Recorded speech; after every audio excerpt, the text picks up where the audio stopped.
They say there's no place like home. It rings true for non-resident Indians as well. A lot of Indians settle abroad. Better living standards, high-paying jobs attract them. But once they have saved enough, many want to return to their homeland after retirement. Look at this survey now by a fintech platform. It shows at least 60% of the non-resident Indians living in the US, Canada, the UK, Australia and Singapore want to come back to India to spend their golden years. Let's take a look at some more figures. 80% of NRIs based in Australia plan to return to India after retiring. We have the same figure for Singapore. From the US, 75% of NRIs want to come back. From the UK, the figure stands at 70%. From Canada, it is 63%. So why do so many Indians want to come back home? It's as much for financial as for emotional reasons. You see, India is formulating a strong strategy to stabilize its economy. It has become an emerging global startup hub to reckon with. There are stellar manufacturing capabilities, financial services and technology advancements. Simply put, there are promising investment opportunities for NRIs who have earned in dollars. Investment in India can bring huge profits. In fact, a whopping 72% of NRIs believe that India has a stable investment avenue. They are bullish on India's growth. 56% of the NRIs based in the US and 44% of those in Canada have already started investing in India for retirement.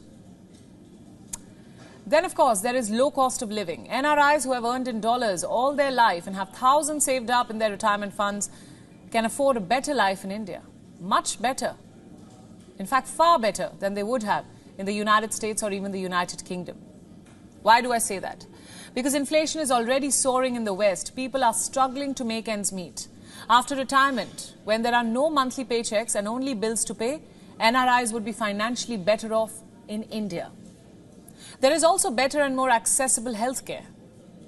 In America, the average wait time for emergency room is 145 minutes. In the UK, it's 70 minutes. In fact, last year, nearly 40% of NHS hospital departments in England had an average treatment waiting time of more than 18 weeks. For some, it was well over 30 weeks. In India, the waiting period lies between 15 and 20 minutes. So where would you want to live? Especially at an age when you'd be more vulnerable and would need more medical attention. Of course, at a place where you have better access to medical care. Not somewhere that you'd have to wait for weeks to see a doctor's face. Then there is the emotional factor. Indians go abroad and build a new life, but often their families are left behind.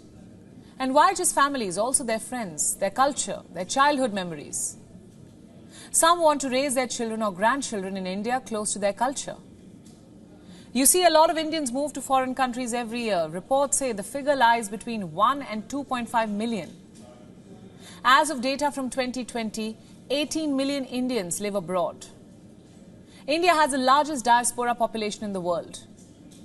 Because of this trend, with doctors, engineers and tech-savvy individuals moving out, India has grappled with brain drain.